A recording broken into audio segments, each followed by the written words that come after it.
afternoon, or good night, depending on when you're doing this. It's on-demand audio, guys. We went over this earlier this month. Welcome to the John DeLong Show. John DeLong. Welcome to episode number 5. That's right. We've reached the fifth main one. Did the bonus episode this week. Well, last week, I guess. It's Monday now. This is a new week. It's an exciting time. I'm recording this intro after I recorded the bonus episode, though. So I don't know if people liked it. I don't even know if you guys have been listening to it. If you haven't listened to it, I suggest you do go back and check it out.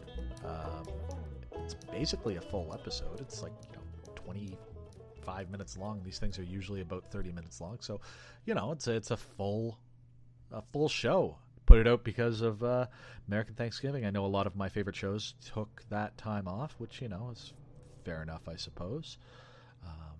Not me, though. There's going to be a John DeLong show on Christmas Day. Got to get that recorded soon. There'll be one on New Year's Day. Got to get that recorded soon. Because I'm not going to try and do this actually over Christmas. I'm doing it ahead of time, guys. That's the joy of this show. Because I don't actually talk about anything, in real time. I can record ahead of time. And it'll be a show, and you'll be none the wiser, except I just let you in. It's a peek behind the curtain. I did that on purpose. I don't know. So anyhow, today we're going to do the rules. The rules are back. It's going to be a recurring segment. It's not always going to be about calling customer service, even though that's my gig right now. It's going to be about a number of different things, and today it is the rules for Christmas shopping. So I think that it's a good one. Hope you guys enjoy it. If you do work retail at this time of year, I think that you might actually be doing the whole preach it sister thing to me. Why did I go with sister? Things are getting strange in this intro. Maybe I should move on to something else. And hey, if you didn't catch the bonus episode that I put out this past Thursday, I do suggest that you go and listen to it.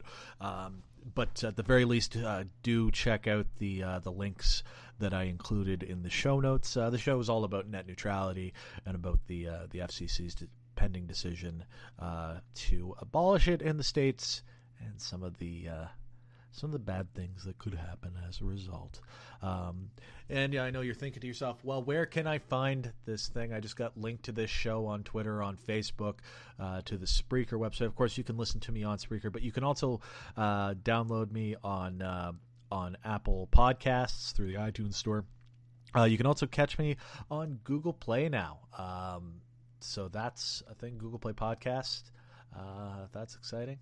So I'm pretty much everywhere that you would want to download podcasts. I'm also on YouTube if that's your bag. YouTube.com/The John DeLong Show, or John DeLong Show, I guess. I should probably get my get my URLs correct before I start recording, but whatever. So anyhow, lots of different ways that you can listen to the show, and certainly if you want to help the show out, certainly tell a friend. Get them listening, and also make sure that you rate and review on iTunes or on Google Play. It really helps out the show, gets more people listening, and feeds my ego, and also gets people into the anti-fig army. You know what? I haven't touched on the anti-fig thing in a little while. We're still against figs, okay? We're still against it. Figgy pudding, that's out the door too. I don't know if that's made with figs or not, but no figs. Anti-fig. That's what this podcast is about, guys. If you want to get in touch with the show, and I would really appreciate it if you would, you can go over and email the show at johndulongshow@gmail.com. Of course, I read everything that gets sent into that. You might just make it to air. What I'd love to see is, we're coming up to Christmas, to the holiday season. That's going to be all over the place. So why don't you tell me about something crazy that's happened in a past Christmas. Maybe it's, maybe something got caught on fire or something like that. Some sort of crazy story. John DeLong Show at gmail.com. Be happy to read it on the air. I mean, we saw it actually in episode 2. Answered a couple of emails on air. One of them was from Paul, who just recently got married. Wanted to send out big congratulations to Paul. I'm really glad to hear that everything went off without a hitch, and also that there was no snake in one of the packages at the reception. That's a reference that some of my audience will get.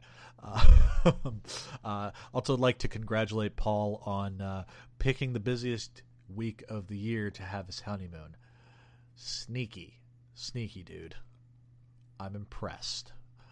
In any case, we're gonna get right into it. We got the rules for Christmas shopping coming up next. First, some kind of musical sting will go in right here. Maybe it'll be the one that's all like funky synthesizers. I feel like that's a good one leading into a rant, isn't it? Yeah, let's go with the funky synthesizers.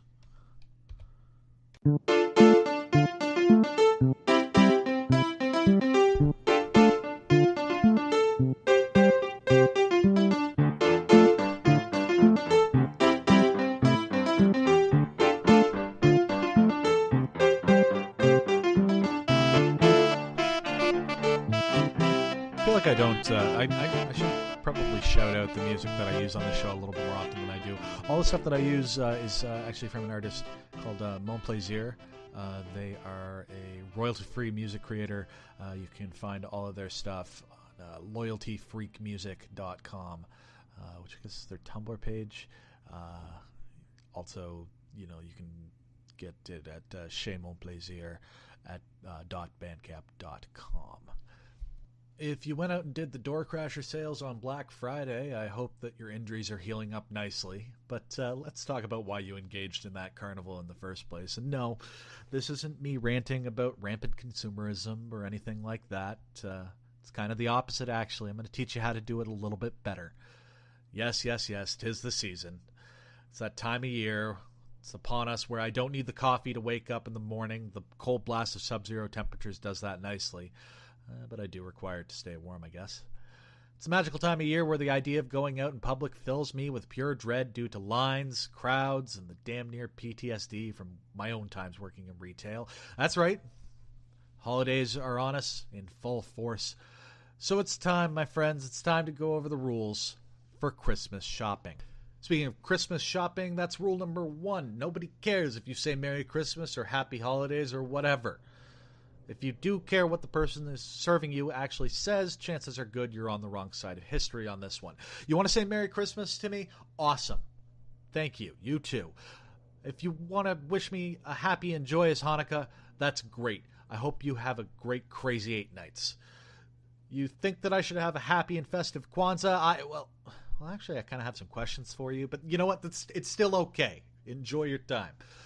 Saying Happy Holidays isn't about some secret plot to destroy Christmas or whatever. It's just accuracy, folks.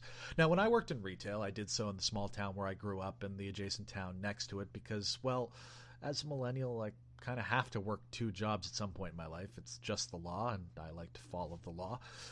In both of these jobs, I could have easily just said Merry Christmas because could probably count on one hand the number of people who didn't celebrate Christmas in these 2 towns. Still said Happy Holidays, though, because even if suddenly there are no other festivals of light at this time of year, and Christmas is the last man standing, there's no Yule, there's no Hanukkah, there's nothing else, there's still 2 holidays within the span of a week. And quite frankly, I'm hoping that I don't see you more than once between Christmas and New Year's. See, it's Christmas and New Year's, literally within the same 7-day stretch. So if somebody says Happy Holidays to you, just smile. Say you too. Move on. Get over yourself. Rule number 2. Follow the rules of the road when shopping in the aisles. Okay, this one is really simple, folks, and quite frankly, I think we could all benefit from this if we took this rule to heart all year round. Kind of drives me crazy. It's one of my bugbears. If you have a cart, yield to pedestrians, that is, people who don't have a cart, and you stay to the right except to pass, and you don't block the lane if you're not intending to move. Okay, it's really, really simple. I'm a bigger guy. I've been so most of my life. I was bigger than other kids when I was a kid, and as I've mentioned on the pod before, I'm a bit overweight to this day. I'm not saying this to garner some kind of pity from you. I'm saying it to make a point. I have to be incredibly aware of where I fit into in this world at all times. It's called spatial awareness, okay? I need to make sure that I'm not in the way of anyone else. I make sure that if there are people behind me who need to get by, they can. I don't dawdle where people want to walk. I get the fuck out of the way. Now, I'm an extroverted person, but honestly, the level of crowds that go out holiday shopping at this time of year just completely do me in. I just want to go, purchase the item that I want to purchase, and get the fuck out of there. If you impede this, you are bad people, okay? I don't mean this to make you feel bad about yourself, but you should feel bad about yourself. You're bad people if you get in the way of me getting the fuck out of that store. End of story, period. Rule number 3. This is not social time. It is shopping time. And I understand it's Christmas. You go out, you start to see people that you haven't seen in a dog's age.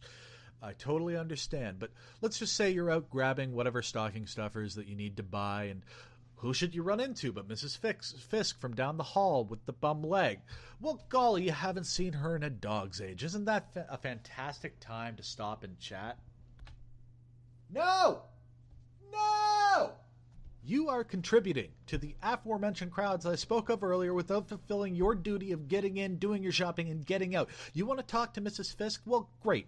First of all, she's probably been avoiding you for a reason, okay? You probably corner people all the time with awkward conversations in inappropriate settings. But even if she's not, do it on your own time, not mine. Send this person a text. Meet them outside of the store. Go grab a coffee. Have a brandy in the middle of the day. You're probably that type of person too. But for the love of God, get out of my way. Rule number 4.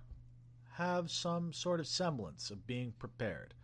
Now, I'm not saying that you need to know exactly what you're going to get for absolutely every person. And there's some benefit to just shopping around and finding something that will work.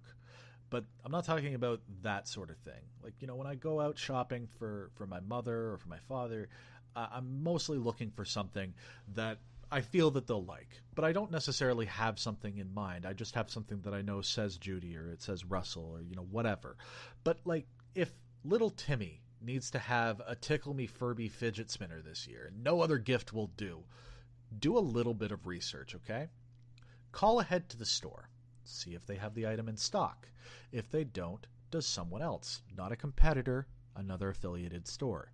Call the competitors on your own time. If it's not in stock, when will they have it in stock? Can an item, if they do have it in stock, be held back for you if you're going to be there within the next half hour? If, by the way, any of these questions are not answered in a way that you'd like, tough cookies, try somewhere else.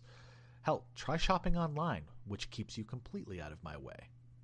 When you get to the store and you get your stuff and you're going through the checkout, try getting your shit together while the items are being rung through.